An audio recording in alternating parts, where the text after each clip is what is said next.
मग त्या गावाने पारायण करायचं, मग त्या गावाने वाजत गाजत पुढच्या गावात करायचं. असं 7 दिवस पारायण, 7 दिवस कीर्तनं. तसे तर सप्त्यातली कीर्तनं त्यांची असतात, पण हे पारायणातली कीर्तनं वेगळी. कीर्तनकाराला दक्षिणा नाही, दक्षिणा नाही, महाराजांना दक्षिणा नाही. असं आपल्या घरच्या भाकरी घेऊन यायचं, खायच्या, असं उत्सव ते करतात. असे आत्तापर्यंत 108 ही पारायणं केली महाराष्ट्रात. हे कोणाच्यानीच होणार नाही, ते त्यांनी यशस्वी केलं. आपल्या वारकरी शिक्षण संस्थेचे विद्यार्थी इथं आपल्या परभणी जिल्ह्यातले. तर तुम्हाला सर्वांना विनंती आहे की फाल्गुन वद्य नवमी ते चैत्र शुद्ध प्रतिपदा, इंग्लिश तारीख किती आहे? बहुतेक 12 मार्च 12 मार्च 2026 हे 19 मार्च 2026 या दरम्यान महामहोत्सव आहे.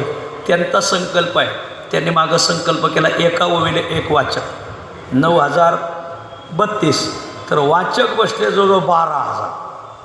मानवतला खूप मोठं पारायण केलं 2 वर्षापूर्वी, मी कीर्तन केलं त्याच्यात महाराज. यावर्षी त्यांचा संकल्प 21,000 वाचकांचा, तर त्याचं रूपांतर 25,000 वाचकात हो, अशी पांडुरंगाला ज्ञानोबराला प्रार्थना. आपण सगळी मंडळी, आपल्या जिल्ह्यात जर एवढा उत्सव होत असेल, शेलू म्हणजे थोडा पलीकडला भाग आहे, आता हे पालंपार अलीकडला आहे, मग चिचा झाल्या लांबन शेका